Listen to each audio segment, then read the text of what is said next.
So it's actually, it's very mild. Okay, so basically, let me see his leash. Hold it out of that leash. Keep it this one. You can let him go now.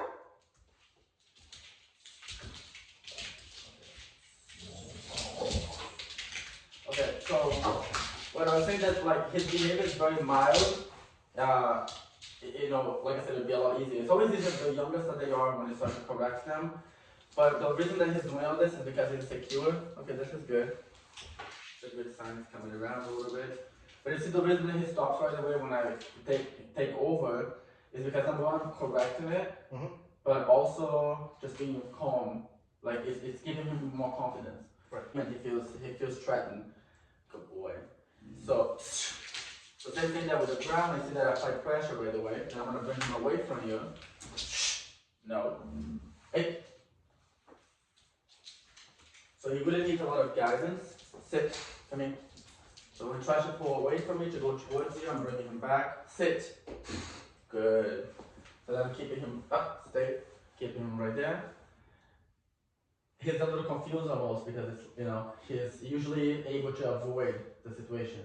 Right. So it's very important to not let him avoid, like when he's barking and you're just either holding him back, and then when he's trying to get away or pull behind you, like he's kind of getting away with doing that. So bringing him forward, like basically I'm someone new to him, so he's scared of me. That's why he's reactive. So what I do in that case is I bring him towards me, bring him right there. So then what I'm showing him is that I'm not a threat, because he cannot just convince him. Like that's why when you give him a treat, you see that it doesn't really work in the long run, because he gets distracted, he takes the treat, but even that does not tell him, oh, this person is my friend. Maybe after a very long time, you can get him to warm up to people, but it's not a realistic way of training. You probably have already figured that out. So when you give him a treat, when you give him a treat, it works for like the first second too, and then he goes back. And the reason for that is because again, it doesn't let him know that he doesn't have to be afraid. It doesn't really teach him to overcome exactly what the problem is, which is the fear of new people. Right. Now when I bring him very close to me, I'm doing two things. One, I'm correcting for the growling, barking, lunging, all of that. And then two, I'm bringing him close to me so that he sees I'm not a threat. Now when we bring a new person and you're the handler, you know, like today, right now I'm going to be representing you. So we're going to hold him and someone else is going to come in. And you see that the first thing that I do is correct him for barking. So the correcting can be the little correction there. It can be this touch right here.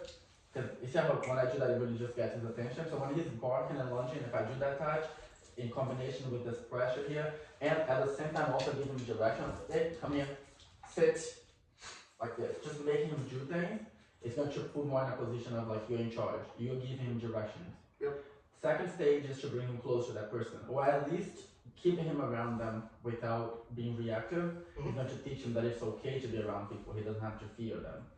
So basically a combination of two things, and each time it just becomes easier. Right. Over time the dog just forgets the bad habit. You know, every time they get away with barking, lunging, or even avoiding the things that he's afraid of, he continues to practice the bad behavior. It's a habit that he has of avoiding people. Right.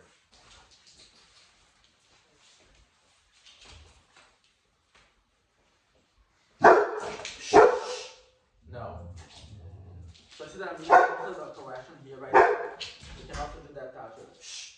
Leave it. Now you see how me as the person that is handling him is no. No. Hey. Shh. No.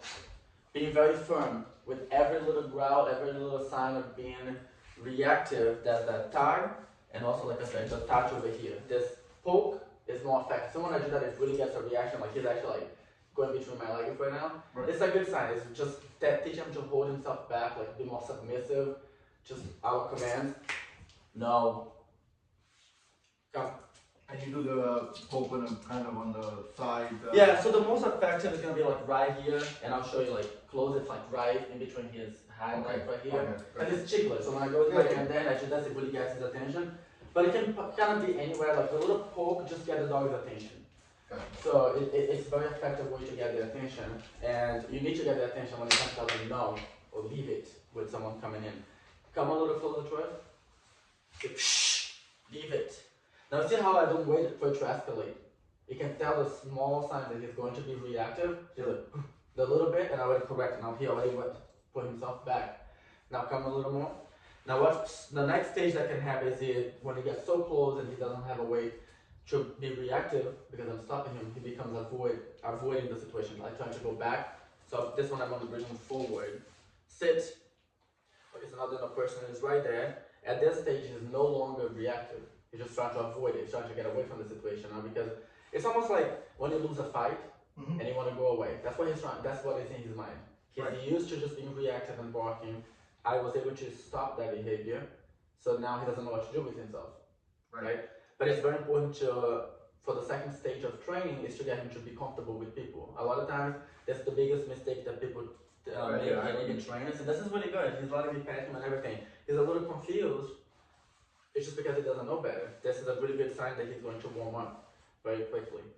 What I'm trying to say is we don't want him to think that we're just correcting him for the person being here, because if we just do that, when he doesn't have escape, he's going to learn to snap at them.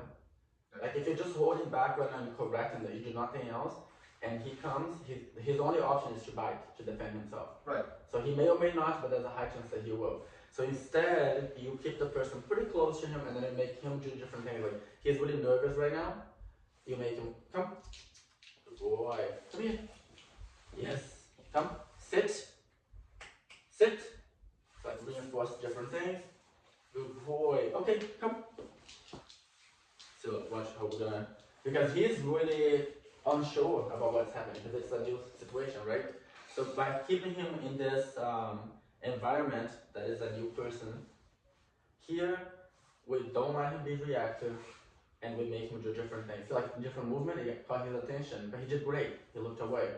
You have to be very careful to correct at the right time, reward at the right time. Well, at least be neutral at the right time. So like I was completely neutral. He looked away. Right. It's very good. If he showed any signs of being reactive, that would be another correction. I mean, basically these dogs, once they are in the right hands, like with the training, they progress really fast. He's not a challenging dog. I told you right away, he's easy, right? Just from looking at him. Every dog is different. Some of the ones that I work with are like really challenging, and it can be a mixture of personality, how long they have dealt with the behavior, and if it's like years, it does get worse as they get older. Younger dogs, they have good temperament, but just need like, you know, they lack socialization. This is when it's like this case basically, but they're easy to work with. They're easy to get them to overcome. I mean, right now, like he is, you can tell that this is news to him. He's not used to having someone pet him, but he's not showing any signs of biting. He's not like, he's not at that tense. There's all different levels. So, you know, someone can look at him, oh, he's so tense. He's a little tense, but for me, I can tell he's not tense to that level that he would snap or shut down. He actually, what you see is when as I'm petting him, to see him open his mouth, this is a good sign. This is him starting to relax. He's starting to realize that it's okay because I'm petting him, I'm not hurting him, and that's something that is new. See how he looks at me? Okay, and what is the ears when they're pulled back? Being unsure. Unsure. Okay. So he's unsure, which is completely normal. Because you have to realize that the only reason that it's normal for him to be unsure is because I'm a stranger that he would be barking at and avoiding and never be in contact with, and now he's right next to me. He's not pulling away, he's not trying to bite, and I'm petting him. Right. So it's like that confusion. Now this here, I always watch because it can change, but I went down. He's a dog that's definitely like he's looking to surrender. He's not trying to be stubborn. He really just doesn't know better. So you see him getting closer. I always look again for signs that if it's going to change, because it can change very fast. They can try to snap you. Just when they're like in a situation that they don't know how to deal with, which this could be that situation. Like they get here, they're like, oh, I have never been this close face to face with a stranger before. Right, and he definitely reacts when people like go down. Like like I said, like he'll play with my friend. Like my friend will throw the ball and he'll be playful. And my friend he's starting to really like he's licking me now. Right. So really good sign. Good boy. So just all signs that he wants to be friends, you know.